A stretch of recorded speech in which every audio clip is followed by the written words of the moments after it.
Alright, my presentation is over The Danger of a Single Story by Chimamanda Adichie.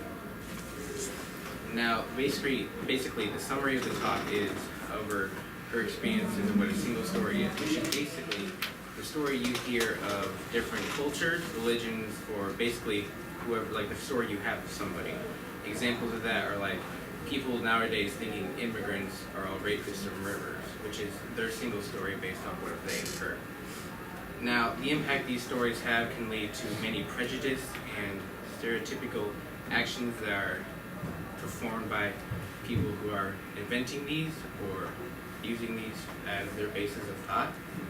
Now, how to avoid these, you need to basically, the people who the single story is about, you need to engage with them and talk to them and realize that maybe that single story isn't correct. Now, the creator of this TED Talk is Chimamanda Ngozi Adichie.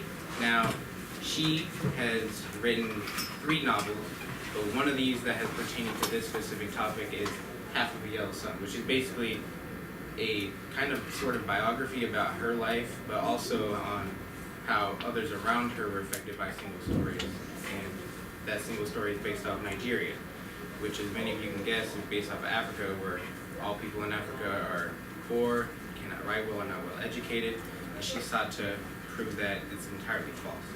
She's been featured in over 5 publications, mainly liberal sites such as Washington Post, things like that.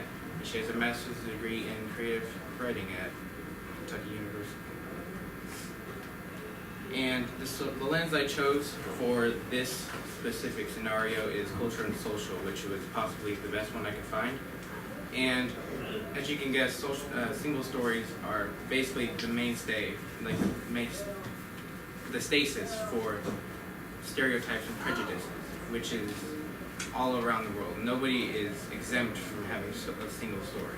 Like, you cannot say that I do not have any stereotypes or single stories about anybody, because you do not know everything about everybody.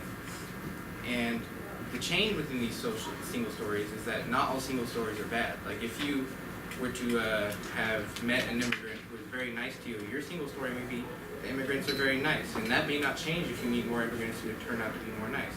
That may not change if you meet an angry immigrant who's mad at you.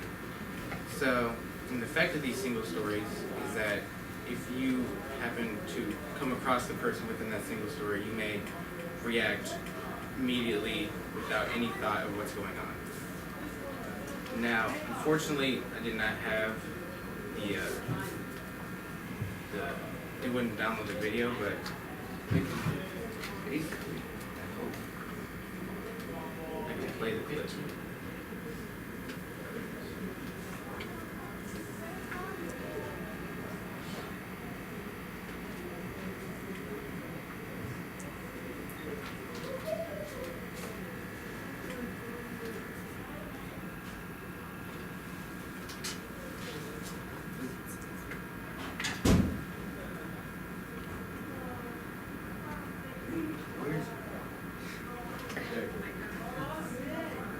They were not starving. Therefore, they were not authentically African. But I must quickly add that I too am just as guilty on the question of the single story. A few years ago, I visited Mexico from the US. The political climate in the US at the time was tense, and there were debates going on about immigration. And, as often happens in America, immigration became synonymous with Mexicans. There were endless stories of Mexicans as people who were fleecing the healthcare system, sneaking across the border, being arrested at the border, that sort of thing. And she goes on to explain that herself, she went to Mexico, and when she got there in Guatemala, she saw the community that was there, everybody was happy, they were talking, and then she quickly became embarrassed because she herself had been affected by a single story.